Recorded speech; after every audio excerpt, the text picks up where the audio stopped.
Today we are going to break in this new 44. It's a signature series. I got it pro stiff, and so that's like the big thing for me is like pro stiff. What does that mean? How stiff is pro stiff? And so far I can tell you it is very stiff.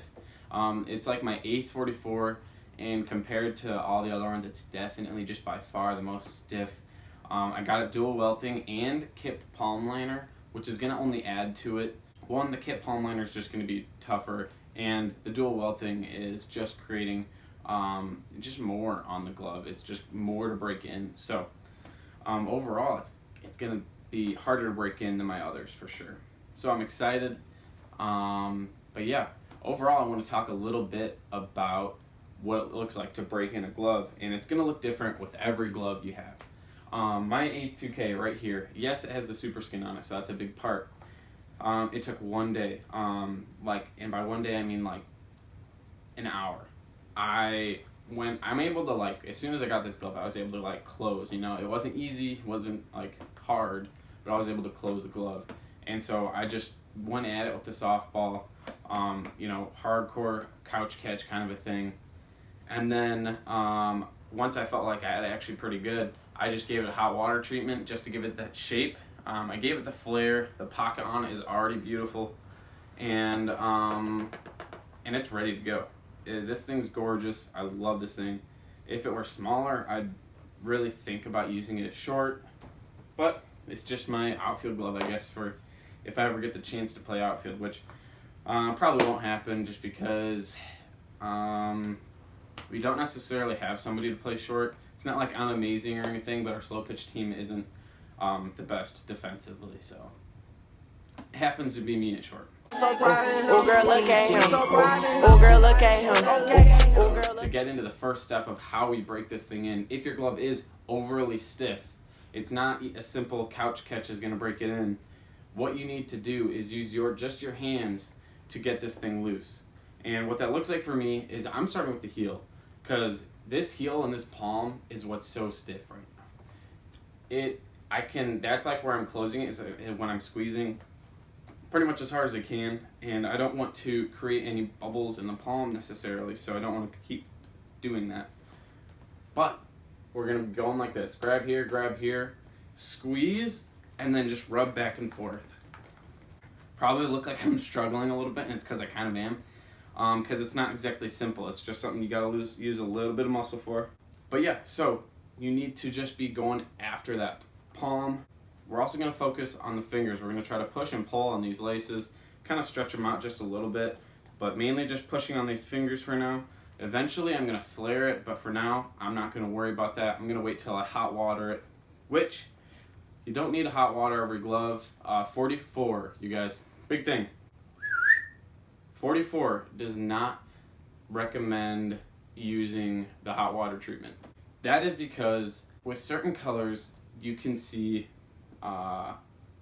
fade happen. Like, if you have like royal blue or red laces throughout the glove with this blonde color, it would most definitely fade, very likely. Now I don't have any laces. I only have the palm that's red and the navy blue web. I'm gonna take my chances and say I don't think it's gonna fade. I've done plenty of hot watering, and so I'm personally gonna do it because I have faith that I'll do it right. And also, I just know that if it does run, that's not 44's fault. That's my fault. It's not like covered by their warranty, as Benny Miller said. So, yeah, that's going to be on me if anything goes wrong. But back to this. Yeah, we're going to be focusing on the fingers here, heel here, and even this web here. Even that can be good to focus on. And that looks like just taking and rubbing back and forth. You have to grab little spots and pinch and just twist, twist, twist, twist, twist. You might kind of feel stupid. You might feel like, what the heck is this even doing? But trust me, it's all the little stuff that counts, and we just need to get our glove to the point of being able to close. Otherwise, we can't really start. So, I'm just going to go at it a little bit more, and then I'll meet you actually on the floor when I'm done.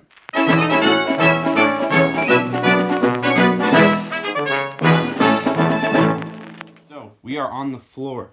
I want you guys to just have a view of the glove because, once again, I don't matter. Just this does. But one thing that's nice, me and my wife actually live in a basement. Oh, girl, look at him. And what's nice, though, is when you're in the basement, it's the easiest place to break in your glove. So I have the carpet here. And what's nice is it's just padded enough to where it's just like comfortable. I don't feel like I'm ruining my glove in any kind of a way. But it's not crazy loud. If you try to do this upstairs, it's way too loud because it's hollow underneath. So being able to do it on the lowest level of your house is definitely helpful. And even the grass is kind of nice if it's not gross out. What we're going to be doing, what I use when I break in a glove is going to be, one, a baseball. But today, not a baseball because we're using this glove for slow pitch. I use a baseball when I use it for baseball. Two is the softball. We're using this because we're using this for softball. It only makes sense. And then the other thing is glove mallet. I got this thing for like, I don't even know, like $6 or something like that off of Amazon. I was able to get that thing for so cheap on Amazon. I've had it for 5 years. It's alive still, so I recommend it. But what we're going to be doing now is looking to create, really create the break-in points. So I close a glove evenly. I'm trying to close a glove here to ring finger, right?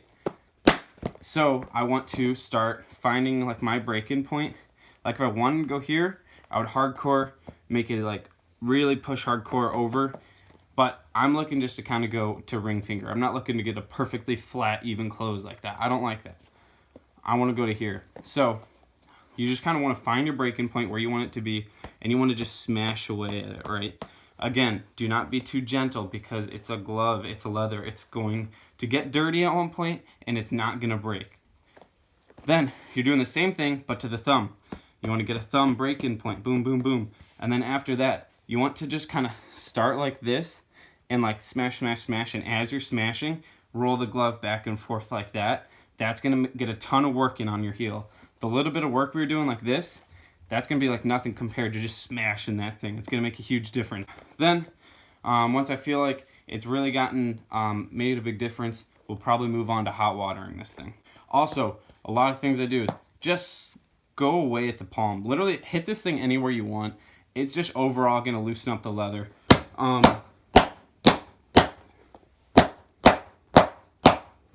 I like to go with the fingers too, just to loosen them up, make them feel like they're actually doing something, rather than being just 100% stiff.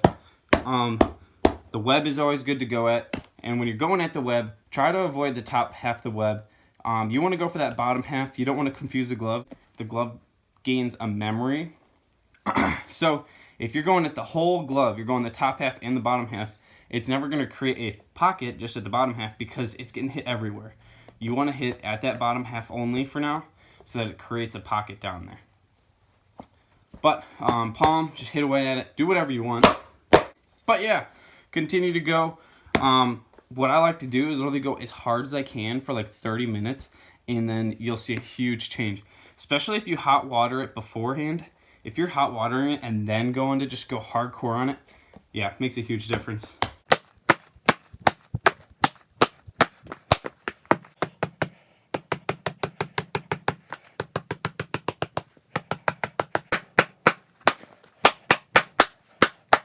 Alright, we're actually in my bathroom.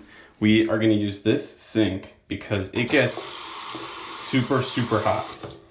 It gets hot enough to the point where I literally can't touch it without crying like a little girl, so that'll work great.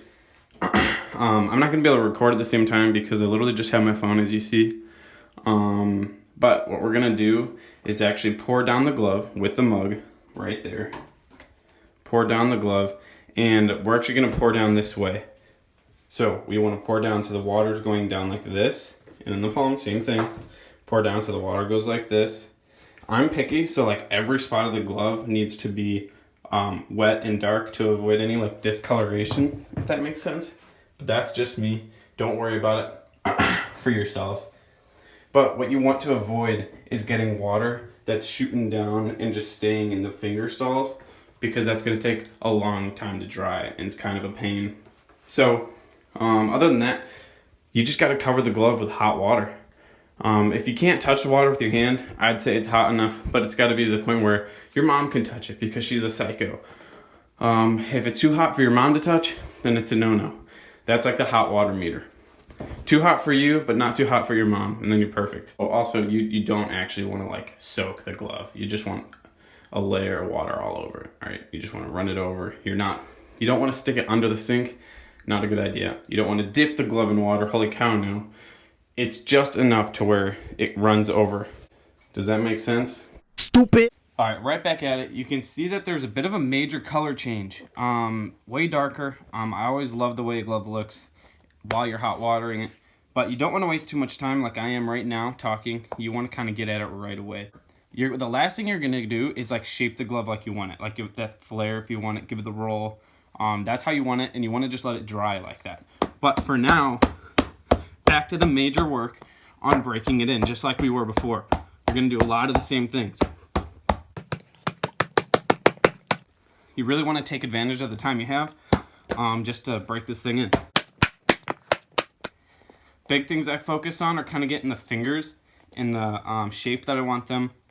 And the web is huge right here. If you're having trouble getting a good pocket, place whatever ball you're using in the pocket. Take a mallet if you have one, and do that. That's going to mimic a throw perfectly in the pocket. Pretty darn well. Makes a big difference.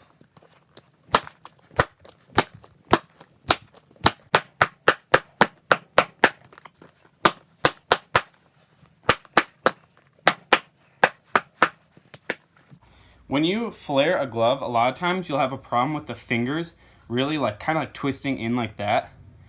What you want to do is really, while you're pulling the pinky back, make sure you're really pushing these two fingers in like this. Make sure that you give them a shape while you're also giving this a shape. That will help avoid that weird shape and that weird look.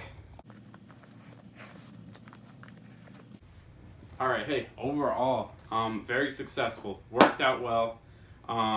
Yeah, as you can see, when you work on these things, go hard at them. Things come loose. That's okay.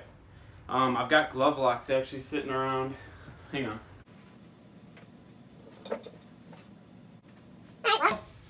That's not good. I lost the glove locks.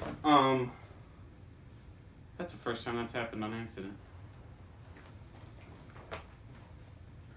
But